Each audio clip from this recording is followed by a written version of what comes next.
Now to how unbalanced the scales of justice can be when it comes to challenging minor fines. Yes, you can take the matter to court, and yes, your voice will be heard, but it can be very costly. Fighting a fine of a couple of $100s can very quickly turn into thousands, even if you win. Damien Hansen has more. It's not fair because people are just getting ripped off every which way. It is stacked against the individual because the government, the state, the prosecution who bring these charges win even when they lose. Did you think you got a fair hearing? I don't think I got a fair hearing at all. Stephen Hall is a very uneasy rider after fighting a costly court battle over a parking ticket. Stephen, to me this doesn't look like a bike park. Why did you park here? I parked here because the sign does not say no standing, did not say no standing. In Melbourne you can park your motorcycle anywhere unless there's a sign saying no standing. And you didn't see that sign, so you parked your bike? Yeah, Problem was, he wasn't in Melbourne where motorcycles can park on the footpath. He was in Brisbane, and parking on this footpath is illegal. So you weren't doing it to try to be smart, you just weren't aware that you couldn't park here? I've been living here for a month. And he believed he had a case to appeal his $100 fine, and so he did. They have actually put a sign over the top of the original sign that I looked at that says no standing. If that sign was there, I would not have parked here. It took more than a year for Stephen's case to get to court, where he was found guilty. A magistrate refused to accept his argument there was insufficient signage in the area, but did acknowledge he was new to town, didn't really know the rules in Brisbane, and so reduced his fine. The judge just laughed and said, oh, well, I'll make you pay the costs of the court. I'll reduce the fine to $50, but you have to pay the Brisbane City Council costs, being $1,800, $1,820. When he challenged the ruling again in the district court this time, the decision was upheld, and he was again slugged a further $1,000.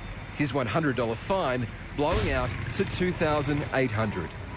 He's just looked at the solicitor and laughed and ordered that I pay the costs. Well, at the end of the day, there's an old saying that if you can't do the time, don't do the crime.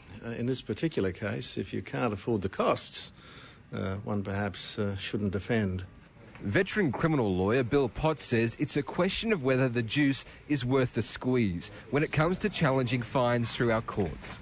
Quite often, the juice is never worth the squeeze, and effectively what happens is you end up with a lemon. Which is exactly what happened to a North Queensland truck driver who's facing a legal bill more than 40 times his original speeding fine.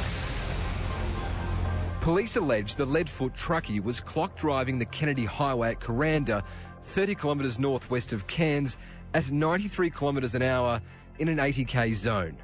He challenged the fine, claiming the court's acceptance of the police radar's reading was biased, and challenged the device's accuracy. Just under 2 years later, after a 3-day court hearing, a magistrate convicted him of speeding, and he was fined the usual ticket infringement of $250.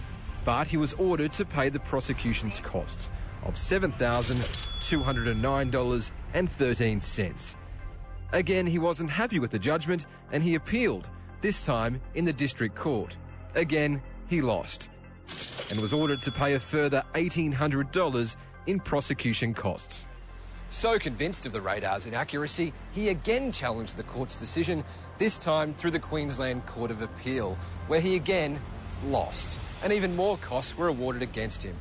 What started as a simple $200 speeding fine now amounted to more than $10,000. It happens, I have to say, at the discretion of the court, but it's too regular to be comfortable. It's not fair because people are just getting ripped off every which way.